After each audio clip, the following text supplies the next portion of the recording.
dweud rhywbeth yn Gymraeg, dyn ni mor ffodus bod ni'n gallu clywed a siarad yr iaith bob dydd.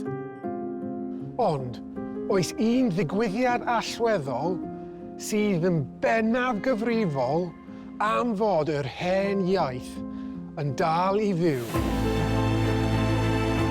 Richard Parks ydw i. Nes i chwarae rygbi dros Gymru.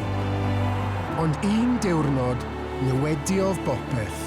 Ges i anaf difrifol a gorfod stopio chwarae. Mae popeth amdano fi, pob copa dwi wedi dringo, mae popeth yn deillio o'r diwrnod hwnnw. Ydy'r un peth yn wir am hanes ein cenedl ni.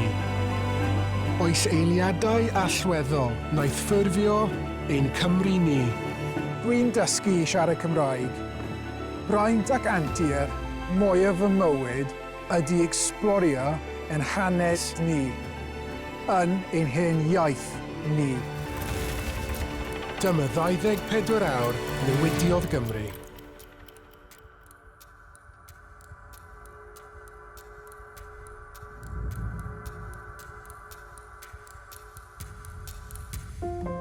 Mae awr yn gallu bod yn amser hir mewn eglwys. Ac os ych chi'n methu deall beth mae'r vicar yn dweud, mae'n hirach fyth. Ond 500 mlynedd yn ôl, felly oedd hi i bron pawb yng Nghymru. I'r werin bobl, doedd dim modd darllen, ysgrifennu nac addoli yn yr unig iaith roedden nhw'n deall, y Gymraeg. Ond, wedyn daeth Elizabeth y cyntaf i'r orsedd, roedd hi yn wneud yn siŵr bod ei phobl yn cefnu ar y hen ffydd Catholic a throi'n Brotestanwyr pybyr.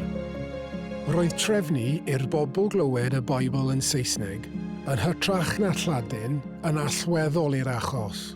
Wel, yn allweddol yn Lloegr.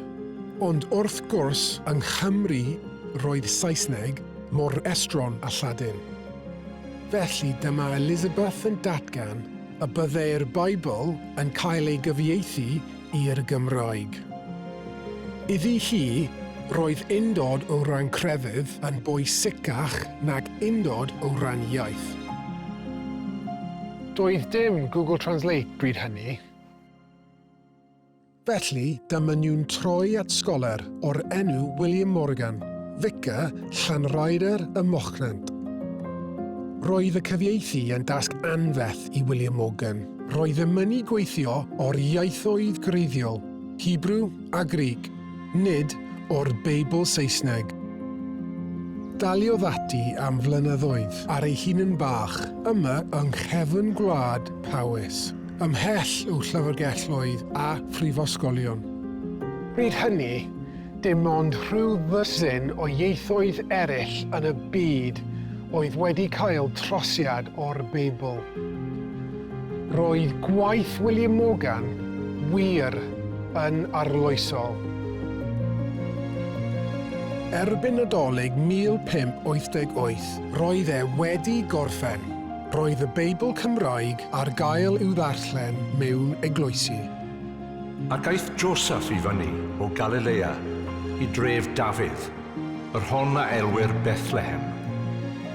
Allwch chi ddychmygu'r awr honno fore dydd Nadolig, a stori geni Iesu Grist yn dod yn fyw i'r addolwyr yn ei mam iaith am y tro cyntaf erioed.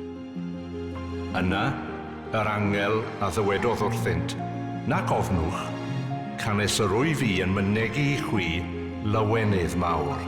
Geni i chwi heddiw, gaedwad, yr hwn ydyw Crist, yr arglwydd.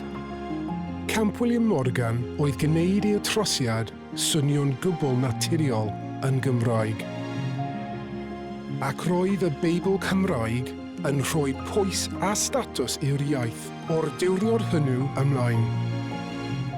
Yn ei lyfr am hanes Cymru, mae Winford Vaughan Thomas yn dweud hwn: "If ever one single book saved a language, that book is the Bible in Welsh."